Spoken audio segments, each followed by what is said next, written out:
number 17, 2025-22 BZ, 51 Little West 12th Street, Manhattan. At the initial hearing, board had directed the applicant to reduce the FAR, and that is no more than 5 FAR to be considered, since that is the max, and that is what is permitted in an M15 for commercial manufacturing uses. So the applicant, in response to that, has reduced the proposed FAR from 7.02 to 4.89 FAR, totaling 12,623 square foot of floor area, and has reduced the number of floors. The building height has reduced from 14 stories to 10 stories, and the number of dwelling unit also has reduced from 12 to 7 dwelling units. However, the plan still would have a cellar space with some space allocated for residential use and the rest of the space allocated for a restaurant. And the first floor and the third floor will have restaurant use, and the second floor will be the utility room with an open terrace, and the fourth to 10th floor will contain residential unit. So a few questions before I get into the findings. Does the residential elevator provide access to the cellar level? Because that's not how the cellar plan reads. Plan shows a retail use on the third floor, which does not correspond with the statement of facts and the financial analysis, because it assumes the third floor to be a restaurant use, continuation of the restaurant use on the third floor. Zoning analysis states 30-foot of rear yard is proposed. That is for the residential portion. Indicate the proposed rear yard depth for the commercial use. Minimum is 20 foot that is required, and I didn't see any of that dimensioned out in the plans. So moving on to the findings with regards to the uniqueness. Though the cover letter states that the geotechnical condition, landfill and groundwater necessitating a dewatering for foundation, cellar, and elevator pit continues to be included in the uniqueness as an additional site condition. So while the cover letter says that it's not being factored in, it is kind of considered in the uniqueness analysis as an additional site condition. So as directed at the initial hearing, remove this additional site condition factor. Also remove the BSA precedence case 299-12BZ, 56 10th Avenue, as the board was not convinced. Unlike the subject site, Highline diagonally cuts through 56 10th Avenue, and whereas this particular subject site is not directly affected that way. And 56 10th Avenue had soil contamination, which the board didn't find that there was any soil contamination with the subject site. So please remove that case study as a sample. With regards to the finance, there are a lot of issues I found, but I will wait to hear that from Commissioner Otley Brown and Commissioner Shetta. The only factor was considered as hardship was the narrow lot condition. I still have to question the way the revised financial analysis was done. The revised financial analysis includes a separate line item, and it says the total foundation in brackets below grade for cost estimate. Though not considered a premium cost, since it's not a premium cost, I don't know why it is being separately called out as a cost when it should have been factored in as part of the Marshall and Swift, and as I understand it. So I want to hear more about this from the other commissioners. Also, shouldn't the as of right and the proposed cost for the same below grade construction that is being shown on the plan, shouldn't that be same? Why is the as of right less than the proposed? In the as of right, the cost of that same below grade construction is coming out to 1.39 million, whereas for the proposed, it's coming out to be 1.79 million. Why in the as of right, similar to the proposed, restaurant use is not being considered on the third floor with an outdoor terrace overlooking the High Line, especially when the lease rate for the restaurant is more than the office space. So I think the analysis showed that the rental space for a restaurant ranges from $163 to $140 per square foot, whereas it's $35 for office. So why wouldn't you consider a continuation of a double layered restaurant space as you're proposing for the proposed in the as of right? Another one that I had mentioned at the last hearing and the applicant completely overlooked it is the value of the High Line. The value of overlooking the High Line is being undermined, and it is undermining both the residential and the restaurant comps. So I was looking through the residential buildings located near and abutting High Line. I came across 519 West 23rd Street. It's a residential condo that is located on a 25-foot lot that is 98 foot deep and also has 2-bedroom dwelling units. Unlike the subject building, which is directly overlooking High Line, and there is no property in between, 519 West is located 40 feet from High Line. And when I was looking at all the listings, the listings stated situated along Chelsea's prestigious High Line. Another listing said has balconies looking directly on the High Line, overlooking the High Line Park. So there is absolute high value for this property abutting High Line. So need to revise the comp analysis and factor in the value of High Line more than the waterfront views. And the board had asked that the waterfront view for adjustment factor be removed, which was not done. So I think if you want to remove this, put the High Line back. And if you do want to use the waterfront view, I still think it's wrong.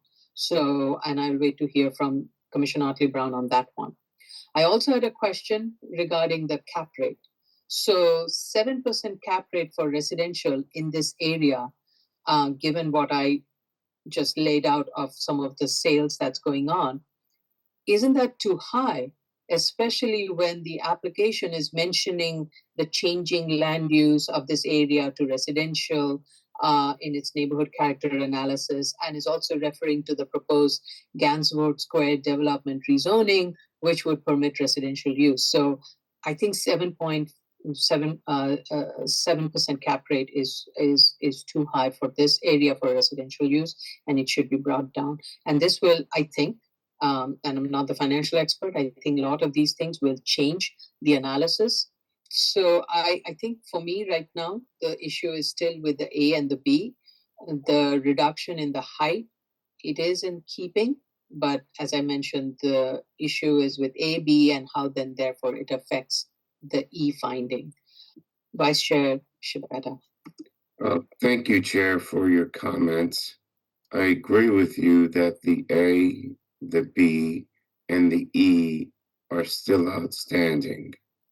I would like to hear from Commissioner Otley Brown and from Commissioner Shetta about their financial analysis and their in-depth look at the cost that they are supporting and submitting.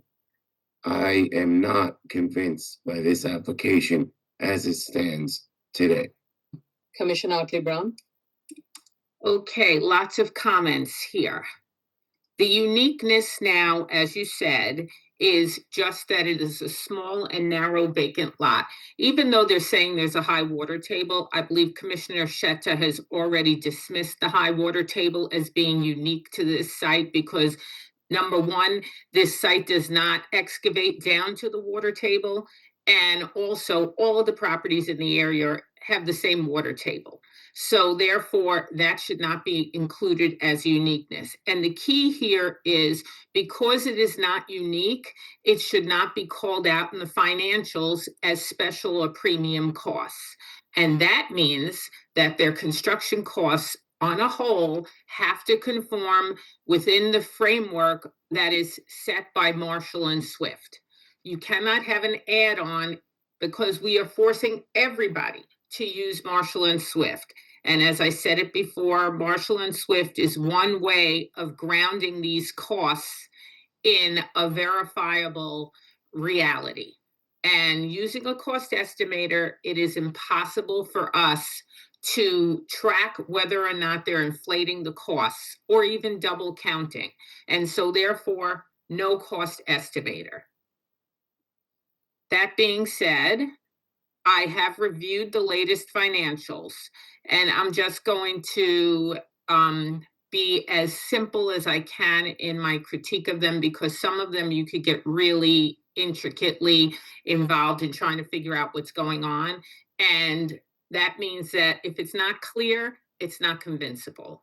So we'll start with the site value. The site value still has an upward adjustment for potential water view. We've had this discussion before. You cannot claim that you're a waterfront property when you're 4 sites from the waterfront, because anybody in those other 4 sites can build and block your view. So you are not waterfront. Also, I want to say you cannot claim your waterfront in the site value and then say that you're not waterfront when it comes time to talk about the income. And that's also what this financial report claims. So that really needs to be lower. So right now, the site value has been reduced from the previous point report, but it can be lower and it should be lower. Now, the residential leases, they really need to be a lot clearer in showing their blend calculations, because it's not clear whether or not they're accounting for the views on the upper floors. And by views, I agree with the chair, views of the High Line. So that's all I will say about that. It seems like they are, actually, I'll say one more thing. It seems like they're using $100 a square foot for anything that isn't the first floor, with the argument that the first floor is the most valuable and the other floors are worth half the value. But they really need to confirm that for us. And also, we don't agree with them. So that's another issue. I agree with you on that one. Yeah. So as for residential leases, first of all, right now the project is 7 2-bedroom apartments. Each one is 810 square feet with a terrace.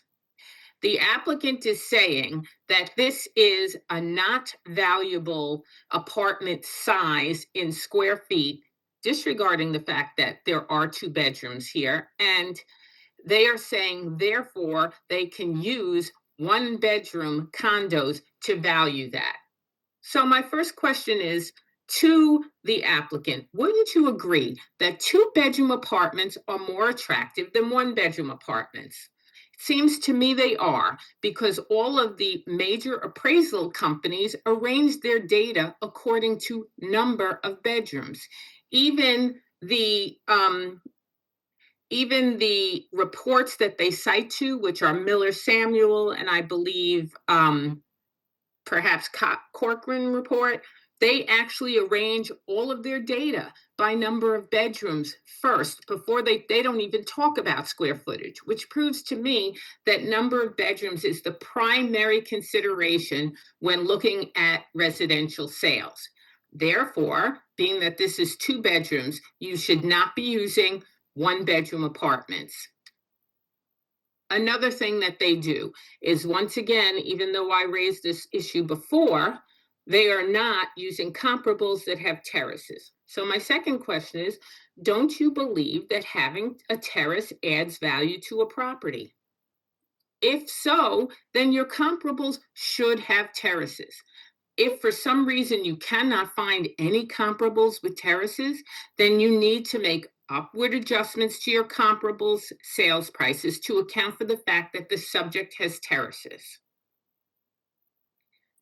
Then my next issue is with how you're arranging the data and the information into your stacking plan. The stacking plan is far too complicated for an apartment building that only has 7 apartments. And all 7 apartments basically are exactly the same. They're stacked on top of each other. So maybe there might be a premium for the fact that you have a little more height and possibly a little more view on an upper floor than a lower floor. But really what you need to be doing is nixing the stacking plan, get an appropriate sales price per square foot based on properly adjusting your 2-bedroom comps, price your terrace at 40% of the sales price, and add it on top of the sales price based on your comps if the comps do not include outdoor space. If all of the comps do include outdoor space, then it would be okay for you to factor in the terrace price as part of the average price per square foot that the comps suggest. But all of the apartments, when you add all of the sales prices together and divide it by all of the square feet, should come out to the average price per square foot that you get from your comparable sales analysis. That would be clean and simple and very transparent for us to be able to see. Right now, I feel that they are depressing the income and the sales for this project.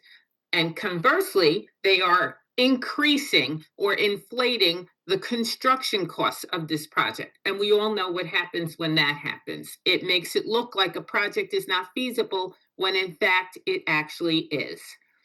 So they say, let's look at the construction costs. They say that they have to use a cost estimator for the seller. And so because of that, they're going to take out whatever portion of the Marshall and Swift cost has to do with the seller and add in a whole number that represents what this seller would cost to construct. So what they're doing is they're taking out $2.57 of above grade building area for excavation and foundation costs. And then they're adding in a whole number when divided by the above grade space in the building equals $107 a square foot. So you could see how the cost estimator greatly inflates the cost of the seller and why we want to control for that.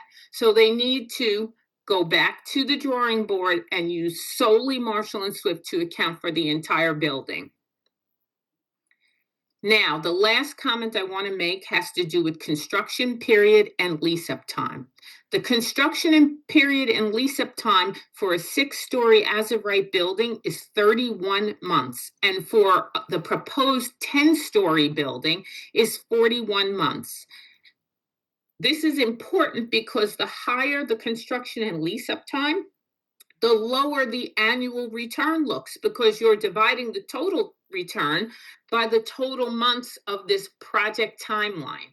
And so I also want to say here, if Department of Finance is allowing developers to take 3 years to build office buildings that are 60 stories tall and hundreds of thousands of square feet, and a lot of complication, I don't understand why it would take 20 months to construct a 6-story building and 26 months to construct a 10-story building. This is just inflated time, and it just does not make sense. It does not pass the giggle test to me. So in summary, the development costs are too high, the income is too low, B and E have not been proven to me. Okay, and I just want for clarification, when you say that solely Marshall and Swift needs to be used for the entire building and remove the cost estimator, I'm assuming the Marshall and Swift also factors in Manhattan situation where you're building infill construction and where you're building below grade concrete construction and such. Yes, you take the base cost and you apply a geographic locator to that base cost. And that actually adds quite a bit to your per square foot cost factor. Yeah, Marshall and Swift is actually well known for being location relevant. And while that sometimes we've had discussions with applicants about how it may not affect real time. I do agree with Commissioner Otley Brown that we need to use this as a basis point, and I don't think we can step away from that at this moment. Okay, thank you. Madam Chair, I apologize. Just before we proceed with the next commissioner, I just wanted to make an announcement to the public. This is a public review session and there's no public testimony. I keep seeing hands raised. You will have your opportunity once we go into the public hearing portion of our day. So just thank you. Thank you. Commissioner Shetta. Thank you, Chair. I'm going to start with answering two few questions first. Why do you see 1.3 million versus 1.8 million while the underground construction is the same?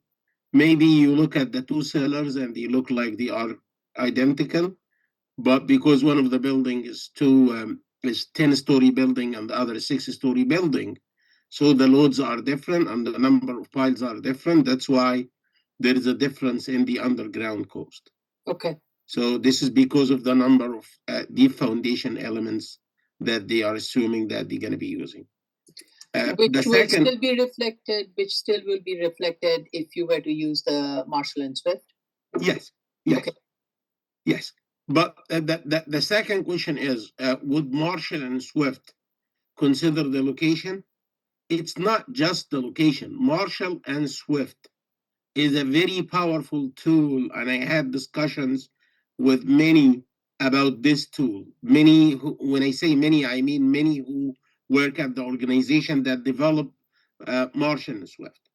It considers the location, it considers the complexity of the building, the foundation type, whether there is groundwater or not, whether they need a complicated issue or not. All these kind of items are like included. And by the way, it's AI based tool. It's not just a database. It's a database that's powered by AI. So it's a smart tool. So when there is no need to depart from Marshall and Swift, applicants shouldn't do so. That's an introduction. Okay. The second, and this is shocking to me, I thought we settled last hearing with everybody on the fact that geotech parameters are not considered a hardship on this side. They are not considered uniqueness because they are the same. Groundwater is the same. The existing fill material, class 7 material is the same. The adjacent buildings, more or less, there is no single building or lot in the city, vacant lot in the city, that doesn't have 2 or 3 adjacent buildings that need excavation support or sometimes even underpinning. In this case, the applicant is lucky because underpinning is not probably needed. So I thought that's a done deal. But looking at the submission that is made, and honestly, when I reviewed this case, I read first the cover letter. And the cover letter, there is a statement that says, and I'm going to read, it says, remove, this is one of the comments of the board, remove geotechnical cost from uniqueness and calculation of hardship. And the response of the applicant to that, it says, included in this submission is a revised economic analysis prepared by Barbara Cohen, planning consultant, blah, blah, blah. And it says the revised financial remove geotechnical costs previously included in calculating financial hardship. And it proceeds that the statement of facts remove the argument of the hardship related to the geotechnical parameters from the statement as well. But when you look at, and I'm gonna, do you see my screen now? Yes. Okay, this is the current financials. If you look at the site value, and right immediately after that, base construction cost, and then foundation cost below grade, separate, as it's a premium item. if you look at the previous financials, look at this number carefully, 1.395127. Mhm. If you look at the previous financials, total premium foundation cost, Yeah, same. 1.39, same exact number. Mhm. It's like they just rename it. And it sounds like they look at us like we don't digest. We just look at the naming is different. Good, pass. No, we read and we think and we digest. And this number should be out, period.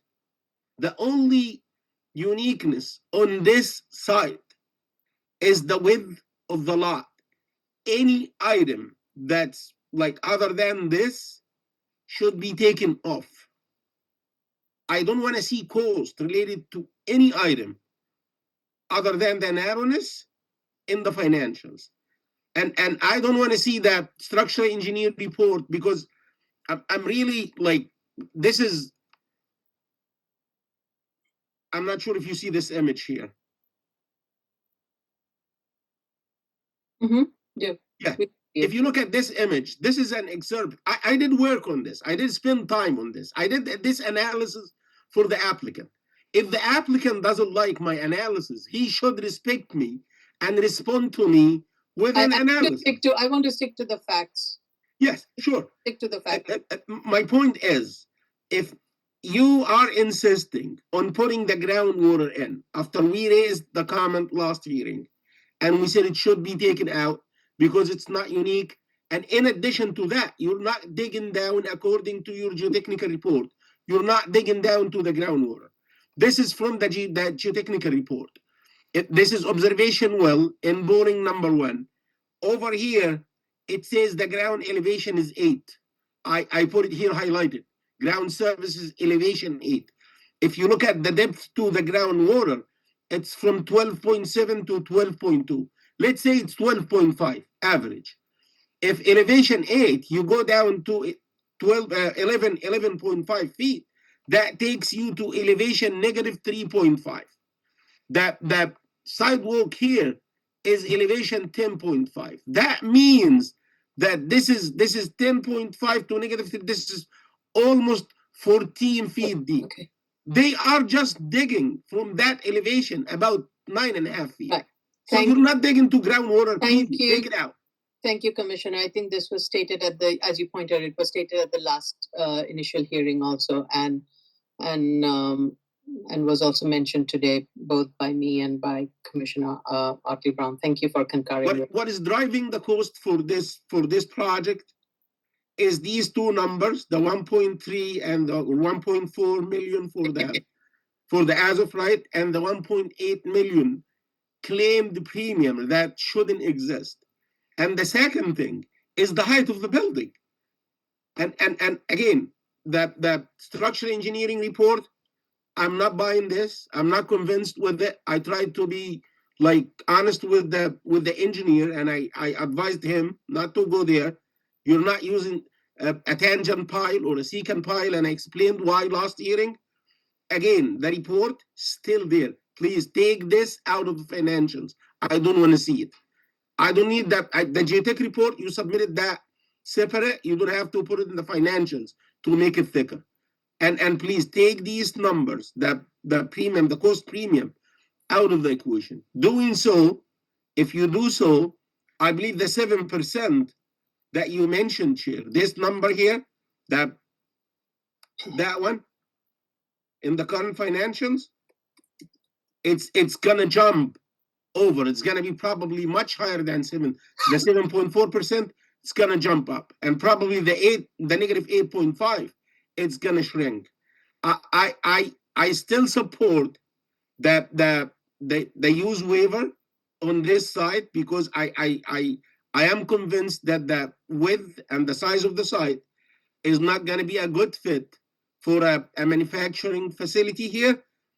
But supporting the residential use doesn't mean that you go to 10 floors.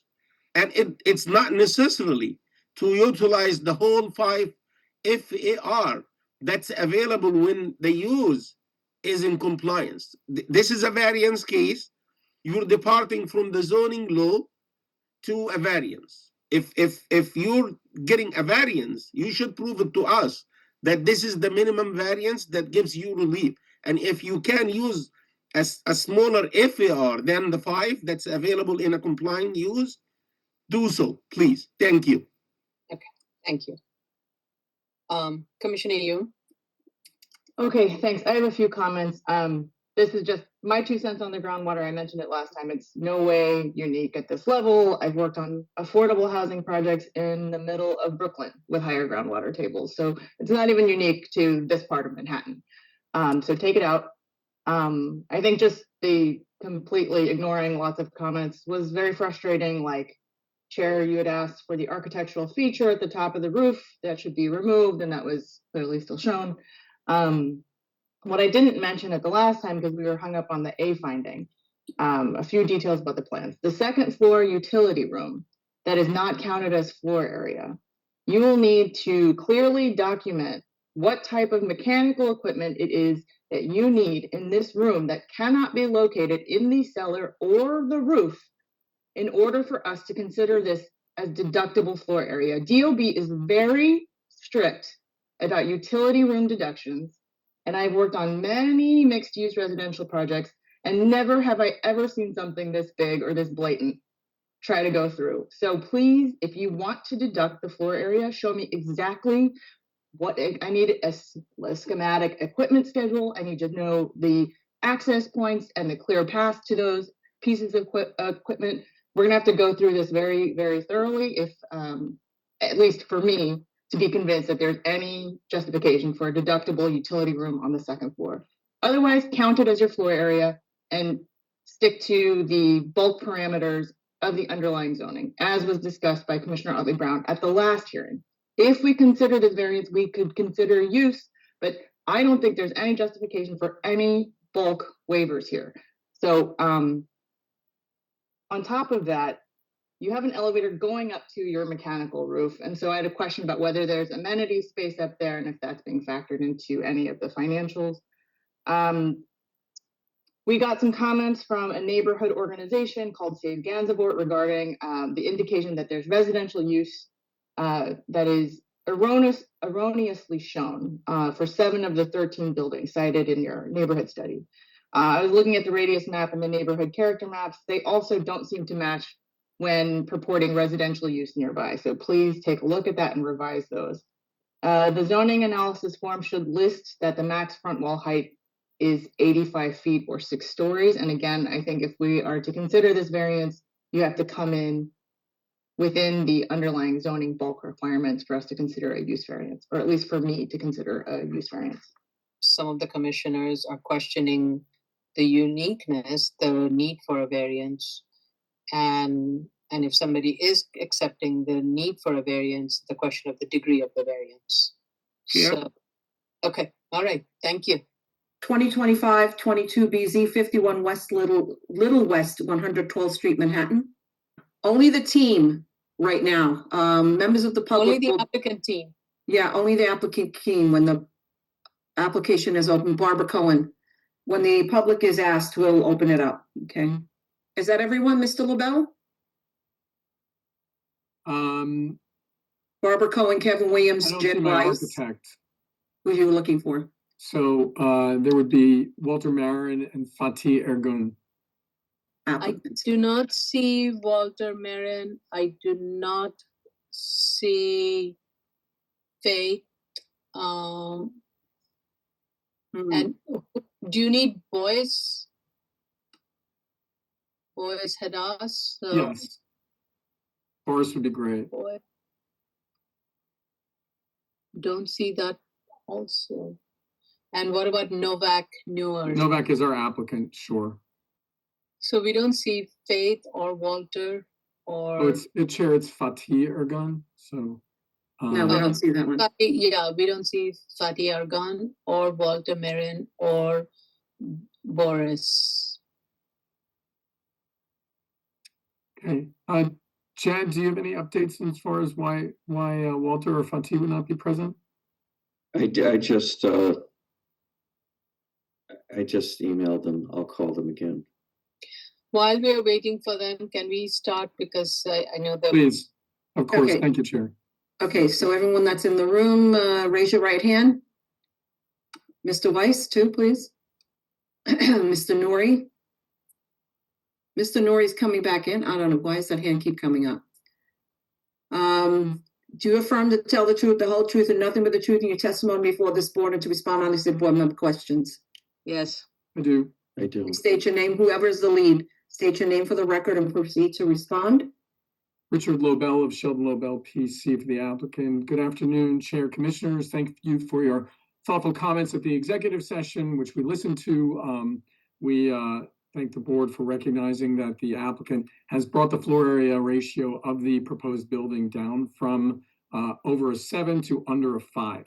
And we also note that the applicant has made certain changes to the application reflecting a lower building as well as fewer dwelling units. We understand, given the comments of the executive session, that much of the commentary was with regards to Ms. Cohen's financial statements, particularly with regards to the calculation of costs. In order to make it more productive in terms of resubmission, we have Ms. Cohen here, of course, to answer questions as well as to clarify exactly what is required. Particularly, we know that there was a rather extensive conversation about calculation of costs with Marshall and Swift. So if the chair so permits, we would be happy to have Ms. Cohen address those directly. Sure. T. Ergon is in the room, if anyone wants to add her. Okay. Good afternoon. What I'd like to do is just start with the clarification of how we approach this and also the recognition, which in my report is on the first few pages, of what is unique hardship and what is shared hardship. No one's saying that water and poor soil, all these things that are shared, no one's saying it's unique. The reason why we separated a foundation cost from, which is below grade cost, from an above grade cost is to use the Marshall and Swift, which is all about above grade, and to recognize the reality of developing the site given all the site conditions. So we did reach out to D. Simone to do the structural plan in order to really be more accurate as to development of the site. So it's not double counting. It's the development construction cost is actually the addition of the two. May I, please? May I? Yeah. Yeah, this point was settled on last hearing. That, yes, it is double counting. Marshall and Swift includes foundation cost. For no reason, you need to eliminate the foundation cost from Marshall and Swift at a rate of almost $0.5, $2.5 a square foot of the total area of the building, which totals actually, if the building is 20,000 square feet total times 2.5, this is 50 grand, and replace this with 1.8 million for the proposed and 1.4 million for the as of right. This is tons of added cost that shouldn't be there. Simple. I did discuss with Decimon last hearing, and I did make it clear to them that no dewatering is needed. Foundation elements, whether they are piles or they are something else, are included in Marshall and Swift depending on the number of floors of the building. And in the submission letter, actually, I got a statement from the applicant indicated that all the geotech related costs are taken off the equation. Even though looking at the financials, I saw that there is a premium like cost added to the equation, which significantly exceeds I the just actual foundation cost of the building. Right. Ms. Cohen, I just want to make it one simple thing. We said no premium cost. Now, It's yes, not- you are making the separation between a unique hardship and a shared hardship. And The point being, a premium cost or a shared hardship, whatever the term that is being used, is what the board basically said will not be considered. Okay, given that there is no hardship that would call for that extent of the cost estimating work that is being called out. okay. There are hardships related to the size of the site and the configuration. What I would suggest in terms of actually an approach that we've actually used on prior cases is simply this, is to do a scenario in which we use Marshall and Swift. We assume there's absolutely nothing. It's a mat foundation, which is what they assume. And that's one cost number. We have what the realities are and the costs of that. The differential should reflect the hardship that is. No. Well, it does, because the size of the site. Who said Marshall and Swift? But- Who said Marshall and Swift just work with the foundation? That's a mat foundation. When I'm, Let me just finish, because I have more expertise probably when it comes to foundation construction with Marshall and Swift than you.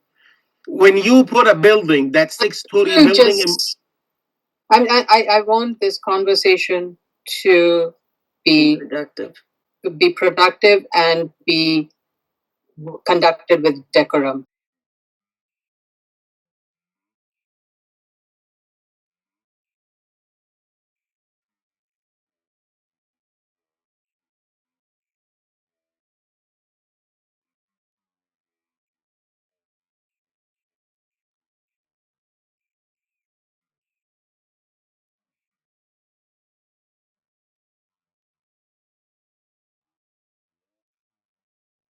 that Marshall and Swift, when you put a building that needs isolated footings, it works with isolated footings. When you put a building that its number of floors require mat foundation, it works with mat foundation. If you make the same building, let's say 20-story building, and it's gonna require piles, it's gonna switch to pile foundations.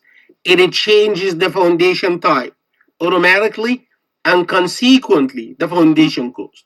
It doesn't stick with one type of foundation, period. If you don't believe in that, you can contact them and check.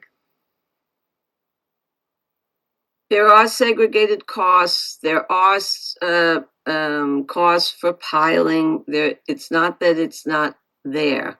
What I'm saying simply is, and look, I'm not Dee Simone, and Boris can speak to this in terms of what it is about the site itself that is reflective in design and therefore added costs. All I'm saying is that we can identify and isolate what are those hardship items by I think we're getting providing the to that. differential to be the Ms. Cohen, I think Yes. we're going back to, in a roundabout way, to the hardship that we do not want, that we do not believe is a hardship. So we see a lot of sites. Go ahead, Miss. Go ahead, Commissioner. I just wanted to say, if the hardship is borne by everybody, then that means everybody has to consider constructing with the same issues. Agreed. And if everybody does, then I don't see why you should be able to have a cost estimator inflate those hardship costs, because that in essence is going to put you on a much higher plane than everybody around you. And it's going to make it look like you need more compensation than everybody around you.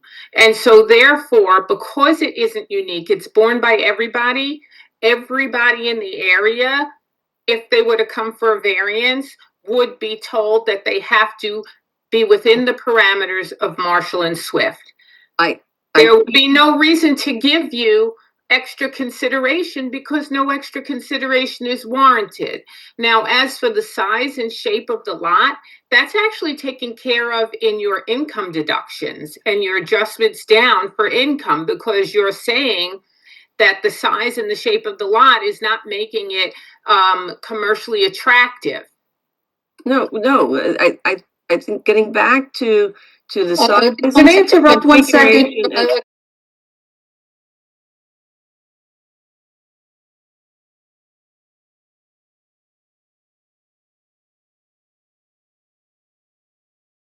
shared, I get it. I've written 2 pages on it. It's not, that's not what I'm saying. And I think maybe Boris at Simone can, and go, actually, it's a lot of it's in his letter, but to be able to identify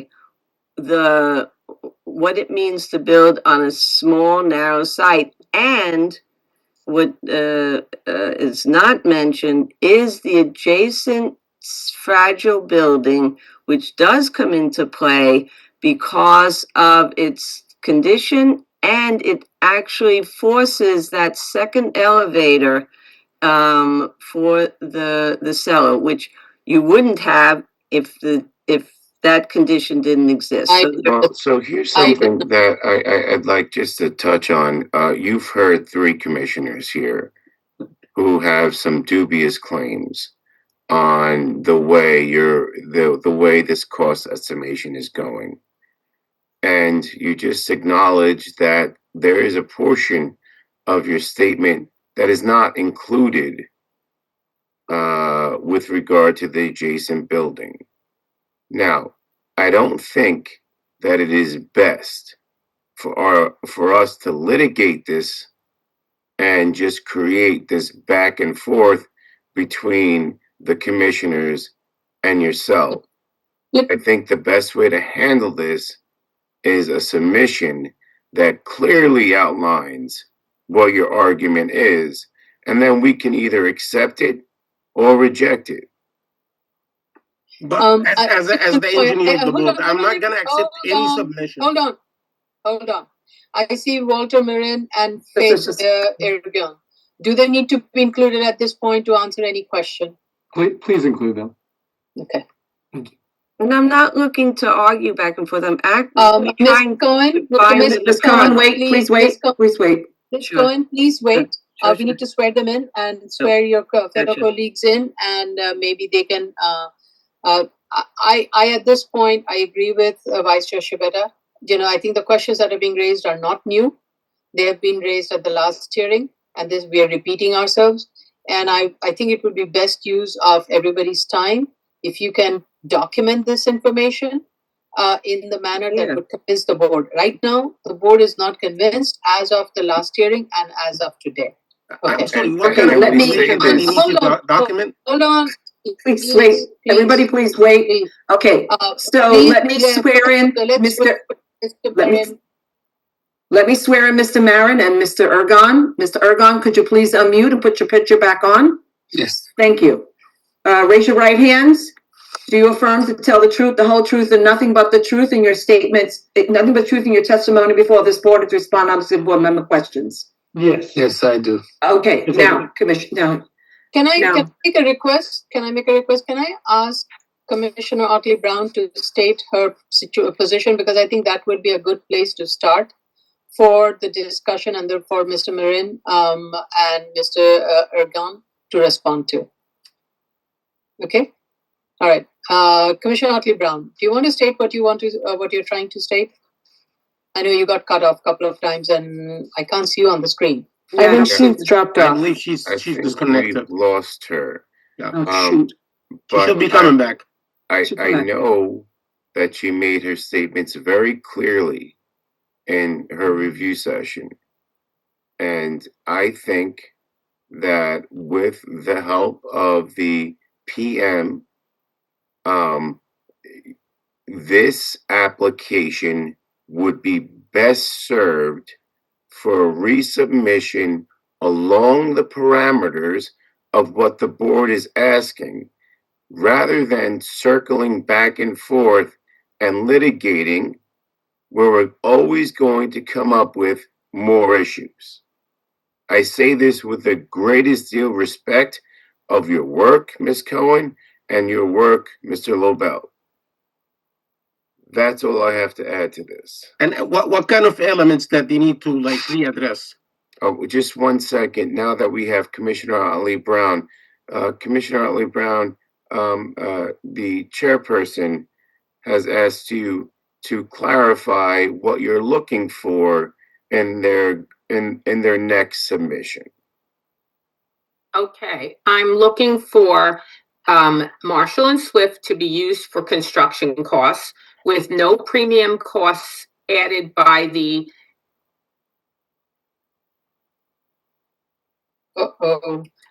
I'm looking for a very simple. Can you hear me? No, Commissioner Brown, we're losing you again. You're losing you. You may have to close other Can you brackets. hear me now? Yes. Yes. You have to start all over Can you hear again. You have to start all over So again. I'm looking, can you hear me now? Yes. I'm looking for Marshall and Swift to be used for your construction costs, no added costs given by the cost estimator.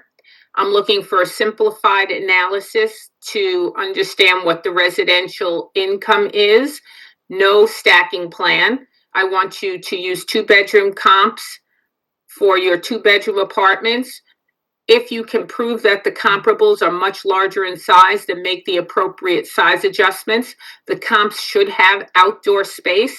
If the comps do not have outdoor space, I want an add-on on top of the average price per square foot that you're getting from your comps to account for the outdoor space. I don't want it incorporated into the average. I want that added on top. I want more clear description of how the blend was arrived at for the retail space in terms of each floor, and a reasoning as to why the floor is priced in a certain way that isn't about a general reason that in the market first floor space is the most valuable, because that's not the case here necessarily. So we need to see it. I need you to seriously think about your construction period and lease up time.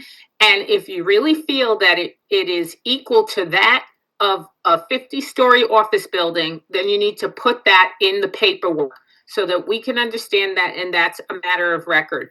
But for a 6-story and a 10-story building, this is entirely too long to construct. I think that covers all of my comments. Ms. Thank you, Morris's hand is Commissioner up. Otley Brown. I do believe that we have our PM, Jessica Morris, who is raising her hand. If the chair would like Yeah, to. I am unfortunately not able to see all of the screen, so that's why I'm not. Yeah, it's a little difficult with this thing. Yeah. Yeah. Ms. Morris? Ms. Morris, what did you want to add? I just wanted to ask a logistical question about resubmission. If possible, to underline or highlight changed text. Yes, I like it. Would be very helpful in comparing the modifications you're making to the report, Ms. Cohen. Thank you. Yes, agreed. Oh, also, even though we didn't discuss this at length, or maybe you did when I was gone, the site value, take out the waterfront adjustment upwards. Can I respond to that? So the comparables that were available were all interior.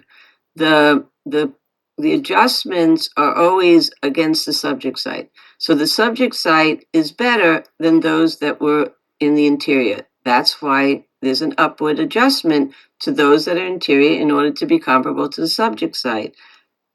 But you describe it in the narrative of the adjustments as accounting for waterfront views. Well, that's what I'm saying. What I'm saying is that the interior doesn't have, but we have. So therefore, the comps that are interior have to be upward adjusted. And I'm saying you are 4 sites in from the river. You have no guaranteed waterfront views. You are not waterfront. And you cannot tell us but we're the not argument that this is waterfront. I think what Ms. Cohen was trying to add is that she moved the interior sites to account for waterfront sites as against her own values. I don't know what you just said, Vice Chair, but between what I'm saying and what Ms. Cohen is saying is we actually have a disagreement as to whether this site can be said to have the advantage of a waterfront view. I believe that's what the conversation is, Vice Chair. And I'm saying that's correct. That when you are 4 sites in from the water, you cannot claim to have a waterfront view because anybody can construct and block your view. The only way you could actually make a claim would be if they could show me that they have written agreements with the other lots between them and the waterfront that is actually limiting their ability to develop above the third floor, because you have property, you have residential apartments 4 through 10. So wouldn't that, Well, just for my information, One at a time, please. Vice One at a Chair. time, please. I can't, because the transcript will not catch everybody, and it's important. just for my education, Commissioner Ollie Brown, would that not make the inflation that she's creating for these sites that do not have waterfront, when compared to interior sites, she is overinflating these sites as waterfront property? I want to cut to the chase. I don't No, want to no. keep going back and forth. I think this is confusing the matter. Let Commissioner Otley Brown make it very clear, and she has made it clear. I don't want to muddle the water with these additional questions from the commissioners. What I do want to say is that they should be consistent in the way if we are calling something waterfront, take credit for waterfront. Do not discredit it and then credit it when suitable. And I'm noticing that in the analysis. That is one concern.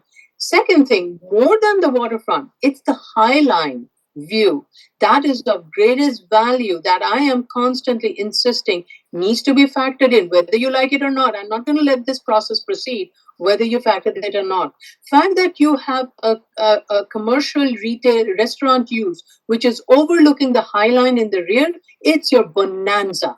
It is your bonanza revenue making thing, and you're not even including that in your analysis, and you're not even including that for the residential portion of it. So I find the whole analysis very troublesome from that point of view. It's like picking and choosing factors that is going to benefit to underline and overestimate the other things.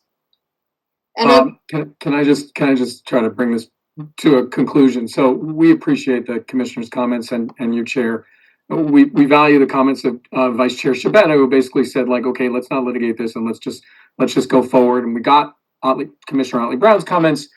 And the only thing I would add to this is because obviously the board is familiar with my practice as well as Ms. Cohn from her hundreds of appearances before the board. We'll make our submission consistent. We'll also make it consistent with precedent, which, as we are all aware, is an important aspect of administrative agency laws. So we'll make sure, because Ms. Cohn and I have discussed her use of comparables in this, and we've discussed that this is consistent with past practice. So again, to be fair to her, we will make sure that if anything is being used and has been accepted by the board in the past, we will so note that in the upcoming submission. The only comment I would make, having had the commissioners make everything clear, is to make sure that Ms. Cohn is satisfied in terms of what her next submission should show, and if there's a fundamental disagreement, that she is able to address that right now. And other than that, we're happy to resubmit on this. So that's it. Again, I think what is very clear is no value should be taken for what is it called? What is the term that was used? Shared hardship or premium hardship or any of those. If it's demonstrated that shared hardship has been something that's been accepted on the board and in it other has applications. not been. It has not been. I think everybody agrees. A shared hardship is not a hardship. If everybody is sharing that same hardship, why is that being called out separately? If everybody has the same, Ms. Cohen, please. Ms. Cohen, please wait for the chair to finish speaking. If everybody has the same hardship of underwater condition, if everybody has the same hardship of the soil condition, if everybody has the same hardship of infill construction, and why is this shared hardship being called out separately? It would be factored in Marshall and Swift as each one of these factors that have been called out. It is my understanding from the experts who have spoken from my commissioner's team who have dealt with Marshall Swift that there are individual factors and points you can attribute to for these kind of situations. And please factor those in. And Mr. Lobel, I'd like to add. Vice Chair Shiveta, please let Ms. Cohen talk. And I just want to make clear that in no way, and I spend many paragraphs right up front saying it is fully understood that premium cost should reflect only the unique condition. I don't say shared hardship. I've never said shared hardship, and the cost associated should be part of what is considered unique and premium costs. Okay, I've never said that. I will go back. We will work with Marshall and Swift in all its pages, segregated, every section available to us to assign the costs that reflect the structural design, because that's really useful, and come back with a Marshall and Swift number so that the two are all Marshall and Swift as best we can. Can I ask a question? Okay, so what I understand you to be saying, Ms. Cohen, is that while this is not a shared hardship, there are unique conditions that create financial impacts to the foundation at this specific site due to its narrowness and its geotechnical factors, etc. Is that true? Not the poor soil, not the hard water table. What are the factors are the size, the configuration, and the adjacency, which is not new. It's been in the papers from the beginning. Right. The adjacency to this very fragile building. Right. Okay. I think my question is, why is this different than any other site that is narrow and rectangular that we've looked at? Why does this get a separate line item when we've done 25-foot multifamily 6-story buildings in Red Hook or in other locations where this has not been accepted? So that separate line item is not labeled premium foundation cost or premium hardship cost. It was simply to be able to cost that foundation design and the complexities of it. That was all it was supposed to be, so that would be one number for that below grade and reflected reality of the development of the site. And then above, I use Marshall and Swift as I would normally do. If this was a site without some of these conditions, and it was a simple, no special site conditions, then I would do like I would normally do, is use Marshall and Swift, determine the seller, they add it on, and so and so. This seems a complex. Commissioner Otley Brown, let Ms. Cohen speak, and then it will be Commissioner Otley Brown. Go ahead. Go ahead, Commissioner Brown. No, you go first. No, I was responding to clarifying with Commissioner Yoon in terms of what are the unique conditions that are this site, and it's not the water, it's not the poor soil. That's what I'm trying to distinguish. I understand, but semantics aside, I'm sorry I called it premium, and that's not the word that you're using. But what I am understanding is that you're trying to take a cost estimator for what is probably a pretty normal foundation in New York City. That's what I'm saying. So I don't understand the breakout, and I think that's where a lot of the confusion has come up about this specific cost estimation. So as you said, you're going to come back with Marshall and Swift, but I don't think we should be expecting anything that is, I don't see anything particularly unique that causes a hardship relative to the other sites that we see. That is my point. We all have hardships on New York development sites. No, of course. And I agree. The design, structural design, and Boris can speak to this, is there, it designs in a way in which the site itself, its size and its narrow condition and that adjacency issue, he made design decisions in structural because of those conditions. I mean, we recognize that the unique condition here is the size, is the configuration, and that adjacency. And so when we do the office scenario, those factors play an important part in construction and marketability. That's all. I mean, otherwise, if those weren't factors, we wouldn't have any unique conditions. And if it was a big square site, we wouldn't even be here. Are you done, Ms. Clover? Okay, can I just say something? We all know if it was a big site, you would not be here. But there are loads of sites your size.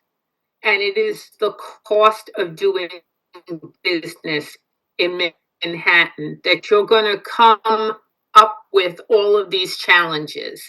And because we cannot validate construction cost estimating companies in any way, because each estimation is an individual estimation.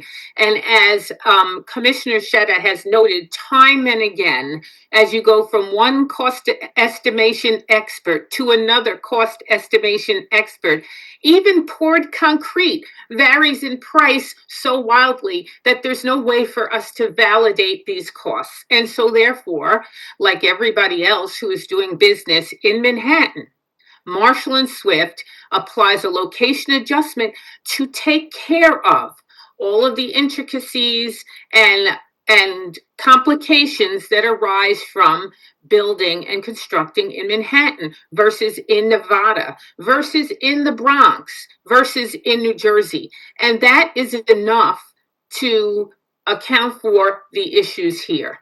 I'm sorry. You can include what you want, Ms. Cohen, you really can, but we reserve the right to review it and say we don't find these costs credible. So you're going to have to tread lightly here, because ultimately you were trying to get a project to the board and have the board vote favorably on it. And if you continue to push back over and over again that the board's judgment is not sound in this area, I don't know how we're going to come to an agreement.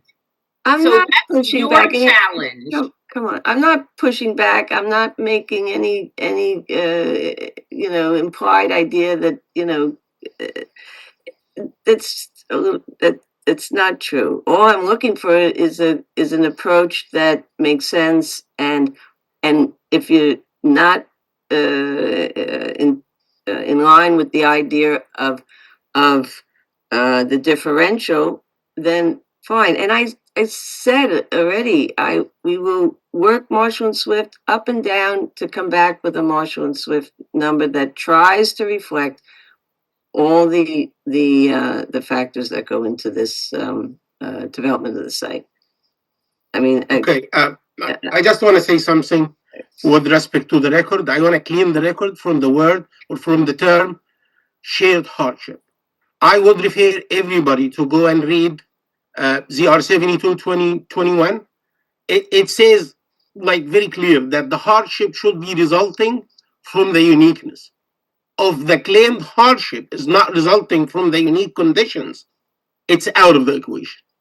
What we're talking about here, and I'm gonna like give some education on this because it sounds like the last time wasn't enough. No. I don't think we should.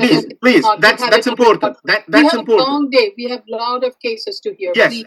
I need just 2 minutes, please. This is This will be the important last for time this we hear application and for similar applications.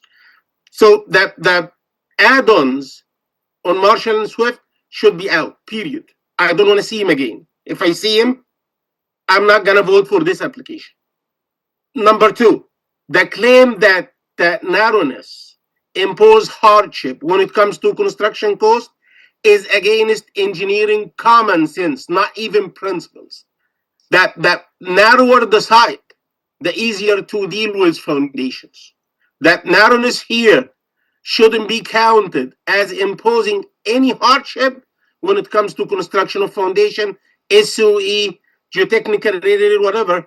It's in opposite, in contrary to that, it makes construction easier, much easier, I would say.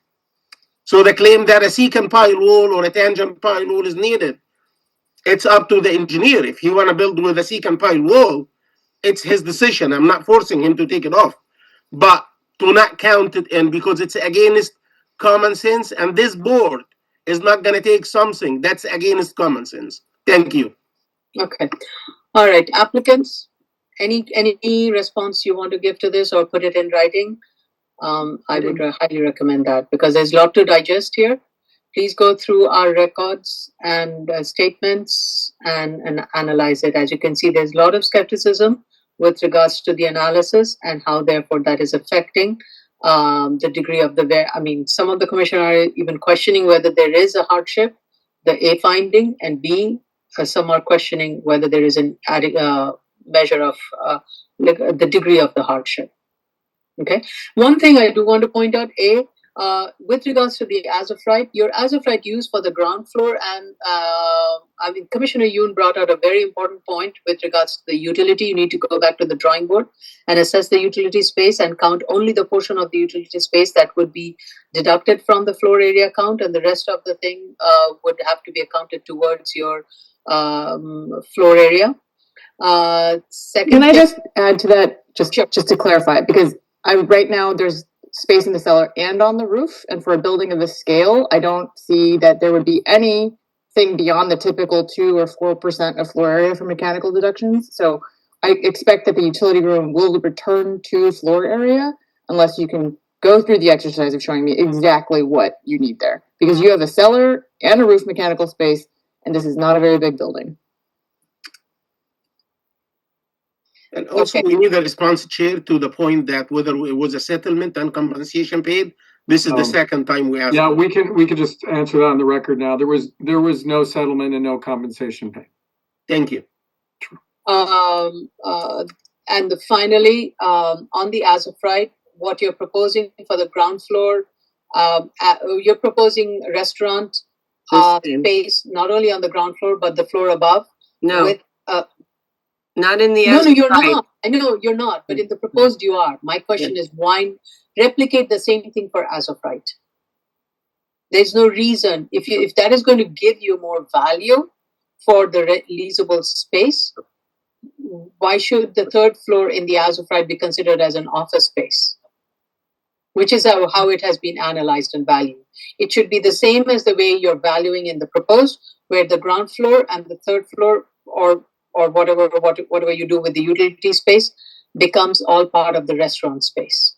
But they're totally two different designs of the. It's not at all different designs, Ms. Cohen. It's not at all. From the cellar floor to the ground floor to this utility to the third floor is the same layout. It's the same layout. Okay. There's no difference. That's why I asked the question. The only difference may be on the third floor of the proposed, your building is set back from the front so that you have a terrace in the front. In the as of right, you don't have a setback from the front, but you still have a terrace in the back, which is overlooking the High Line. That is the only difference. I'd ask if Walter wants to address that now. I'm sorry, she's correct in what she's saying. State your name for the record. I'm sorry, Walter Marin, how are you? So the statement is correct what she's saying. So in the as of right, you're doing an upper floor. The third floor restaurant space. So it'd be the same. Okay. Yeah. Okay, that's fine. Great. It just gains you more restaurant space with a view of the High Line from the rear lot line. You're overlooking the High Line. It's exactly the same configuration as the proposed. In the proposed, you get the view from the front and view of the front 12th Street, and the rear you have the High Line. Under a little bit, yeah. Yeah. So you have two different types of outdoor space in the proposed. In the as of right, you have one outdoor space which is in the rear overlooking the High Line. That's fine. I'll analyze whatever I'm given. Yep. and factor in the High Line in your cost adjustment. I'm not going to see another economic analysis without the High Line cost adjustment and the reduction of the elimination of the waterfront. Those are my comments. And there is a lot of work that needs to be done, because without that analysis, we just cannot even go beyond. And we did hear the comments at executive session with regards to, and I think the chair read some descriptions of developments with Highline space or Highline access, and we would just state that we're going to go by comparables and data that the mere inclusion of these discussions in illustrative materials around residential buildings did not necessarily equate into a huge premium, but we think that whatever the facts are in terms of those rental amounts would basically bear that out. So we'll include that to the extent that that bears out. I made those statements just to illustrate when it comes to selling a property, you're trying to highlight what is sellable. Of course. Right? And Highline is a very sellable property, sellable aspect of this property. Okay. Right? I'm sorry, I had heard the earlier conversations and Ms. Wu had mentioned something about the front wall. And I just want to sort of put on the record, so the way the current manufacturing is you're allowed to go up to 85 feet. At 85 feet, you have to set the building back. It is the maximum height, not the minimum height. And currently our building is about 31 feet, then it sets it in. So we are in compliance with that envelope. So 85-foot street wall height, and what's the maximum height? So the maximum, so the maximum determined by the sky exposure plane, is it? No, correct. Then the sky exposure kicks in. So at 85 feet is where the maximum wall has to be, and then you're forced to go to the exposure. Got it. Our current design is at 31 feet in, sets in, and keeps in within the sky exposure plane. Okay, so it is compliant. Can you just have the zoning analysis form updated so that it indicates what the maximum street wall height is and then what your proposed street wall height is? Correct. No problem. We'll correct that. And if we can please take the geotech report and the structural report out of the economics. We already have the geotech report submitted as a separate document. Yeah, So I think Commissioner Shepherd, that has been stated. Yeah. Thank you. Okay. All Thank right. you. I'm talking about the reports, not the numbers. Yep. Yeah. Everything. Yeah, the paper, the pages, Yes. yeah. Okay. Thank you. Okay. Any other questions or comments? If not, we'll go to the public, because I know our public, we have a lot of speakers. We actually received one additional opposition letter from Greenwich Village Community Task Force this morning. We also have the chair of the community board in the room. Okay, so let's go to the public then. Case we're currently discussing is 2025-22BZ 51 Little West 12th Street, Manhattan. Should you wish to comment on this application, dial 669-254-5252. At the prompt, you'll enter the Weber ID number 160-985-1315 and press the pound sign. At the next prompt, you'll press the pound sign only. Once you're permitted in, press *9 to raise your hand, *6 to unmute as you're calling in on the phone. And if you're in the Zoom room already, please raise your Zoom hand, which is the little hands at the bottom of your computer screen. Once you are recognized, you will have 3 minutes in which to comment on this application. Okay, I'm going to start with Valerie De La Rosa, who's the chair of Community Board 2. Then we will proceed with Andrew Berman and then Zach Weinstein. Honorable Chair Chanda and Commissioners, Community Board 2 reviewed the applicant's revised submission. One, the revisions do not satisfy the 5 required findings. Uniqueness, District 2 or Manhattan are constipated in the M15 district. Second, reasonable return. The revised economic analysis still does not evaluate all feasible conforming alternatives, including single-family or other permitted as of right uses. Without that analysis, the applicant has not demonstrated that no reasonable return is possible. I also add that caveat with that I am an economics professor outside of my role in the community board. Third, the neighborhood character residential use remains prohibited as of right in the M15 district, so reliance on potential future development at Gansevoort Plaza is speculative, and the proposed massing, though reduced, remains out of context. 4, self-created hardship. The record continues to indicate that the hardship stems from damage associated with adjacent construction, which does not satisfy the statutory standard. And finally, the minimum variance. With that, I will end with my last sentence. Reductions in bulk do not cure the legal deficiencies under the statute, and for those reasons, CB2 continues to stand behind their denial of this application. Okay, thank you.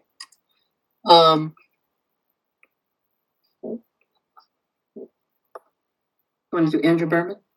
Yeah, Andrew Berman. Yes.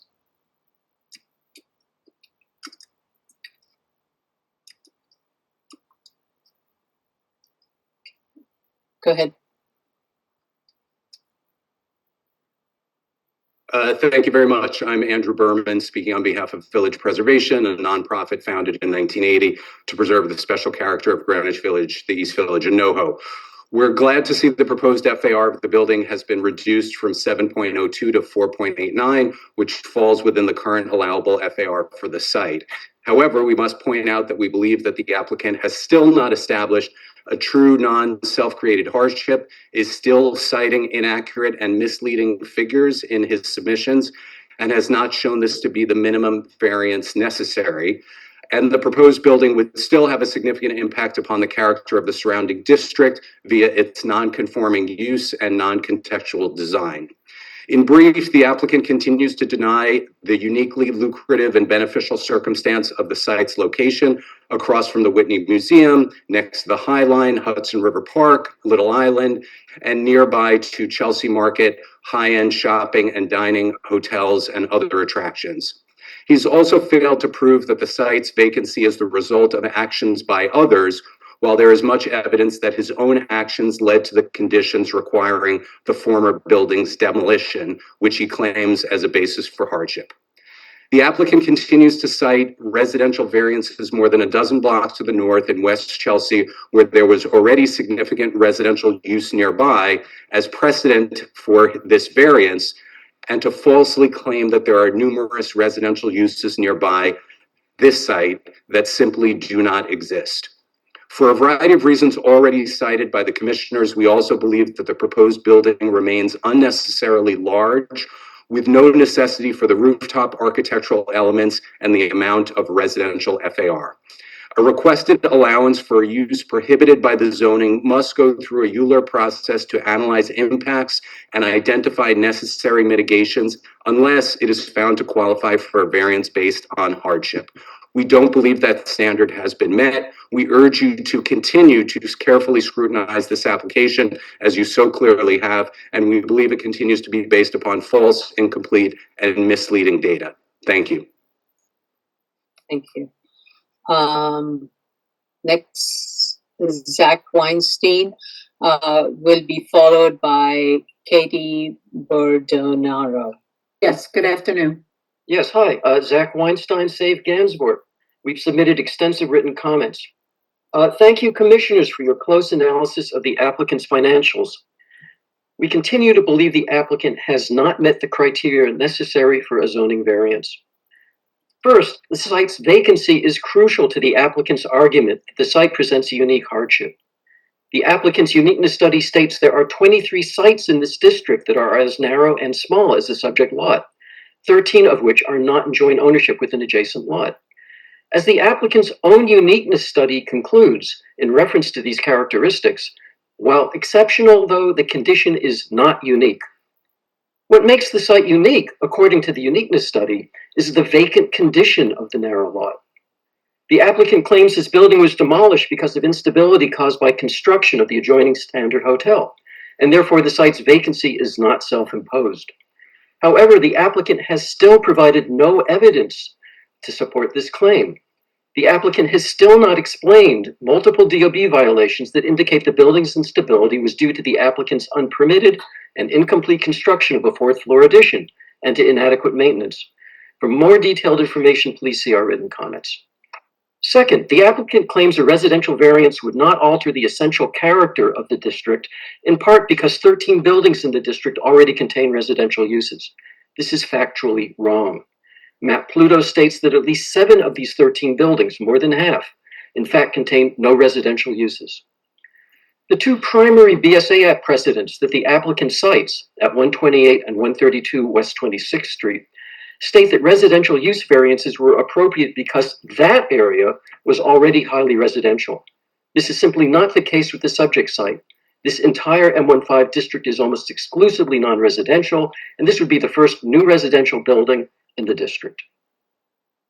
Third, the revised economic analysis contains the same flawed comparables as the initial analysis. The subject site is adjacent to the planned future entrance to the Whitney Museum, the High Line, the Hudson River Park, Little Island, and the Gansevoort Market Historic District. None of the office or restaurant comparables reflect the value of such a location. Finally, if despite the above, the BSA decides to grant a residential variance, it should insist that the visual obtrusiveness of this 153-foot tall tower be reduced. The FAR should be reduced to the minimum necessary for a reasonable return.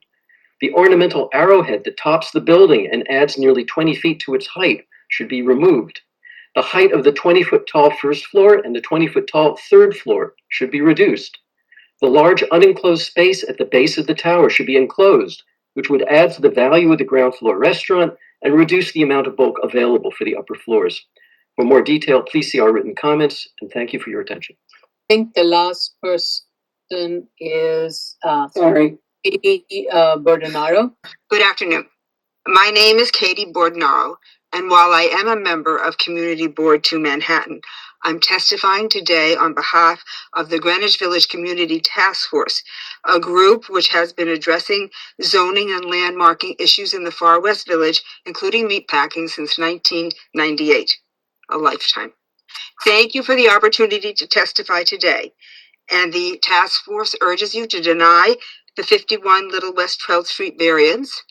We agree with Village Preservation and Save Gansevoort in their comments today, and we've also submitted detailed comments on the revised variance application. But I want to highlight really one thing this afternoon. We are very grateful and we agree with the questions and critiques raised by board members today, and look forward to the answers that you're going to receive.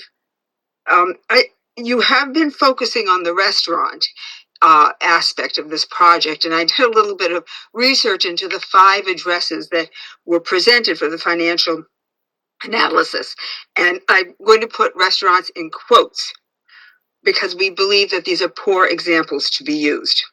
One is a now closed restaurant on 7th Avenue, so this does not seem appropriate. Another is a beauty product store on Washington Street that serves wine to its customers, not a restaurant. A third is a hairdresser on West 13th Street, and we can find no evidence of food or drink service there. The fourth is a karaoke bar on West 14th Street, which has a license from Community Board 2, but this is a busy crosstown street, not a quaint little meatpacking street. And the fifth is also on West 14th Street, but it was a bar with a history of a lot of problems from the SLA, but it's now a cannabis dispensary. So all of these restaurant examples in the financial analysis we have a problem with, and we urge the analysis be made based on restaurants that are close, and there are many of them that are close to Little West 12th Street, where we could get a better idea of the rate of return, and we believe it would be higher. We also have questions about the self-created hardship, which the Save Gansevoort has outlined so well. We do not believe the minimal variance has been proven because we do not think that the financials are correct yet, which is something that the board has said today. We can't decide if it's minimum or not because we don't really understand the rate of return. So in closing, the Greenwich Village Community Task Force believes the applicant has failed to meet the 5 findings, and if you do find for the variance, we think that the building has to be much reduced in height and bulk, and this ornamentation on the roof has to be removed. Thank you very much for your attention. Go ahead, Mr. LaBelle. Thank you. Just 3 discrete points, Chair. The first is that with regards to the allegations regarding self-created hardship, again, the opposition cites calendar 2017-295-BZ, which is substantially similar to this case and involved a residential waiver in an M16.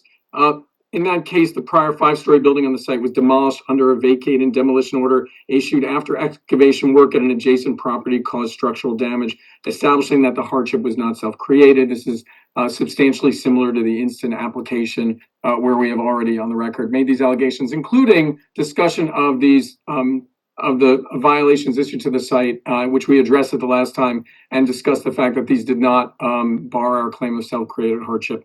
We got damaged by the adjacent 19-story construction, and that is documented in the record. The second point we would make was with regards to Mr. Berman's discussion of that this would be required to go through ULURP. This is an entirely incorrect statement.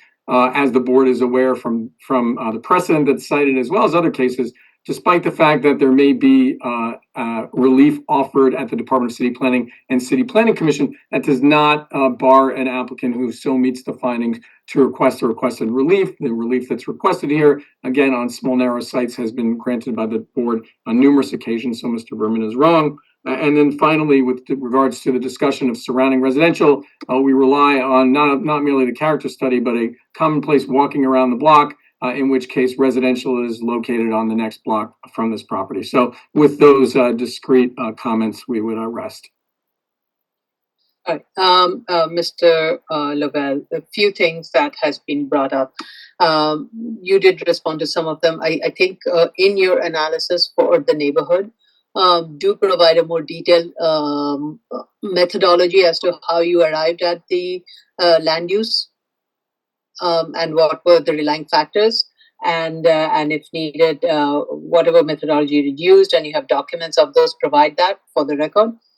The second part is, as I had mentioned, and Commissioner Yoon also mentioned, and the community also, I think whatever you're going to proceed with, please do eliminate that ornamentation from the plans. So revise your plan accordingly.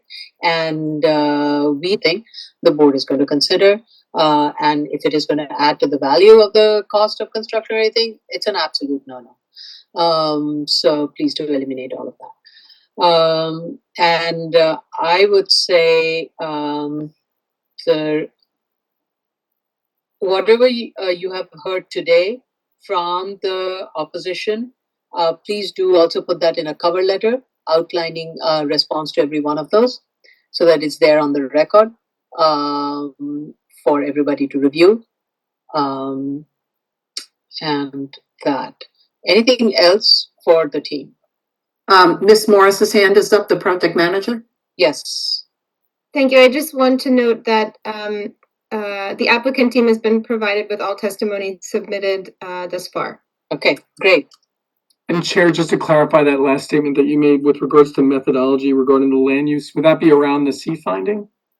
Yes. Okay, great. Thanks. We'll do so. Thank you for the clear comments, Chair. We appreciate it. Yeah.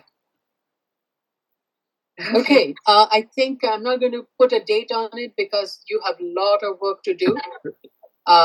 So I would say best is you coordinate this with your team and get back to Ms. Morris, and we will then proceed accordingly. And any submission that you make, please do resubmit it with to the community board. We will do so. Thank you, Chair. Okay. Thank you for Thank your you, time. everybody, for your participation, and I do appreciate community and the organizations who are so vested in the well-being of the community.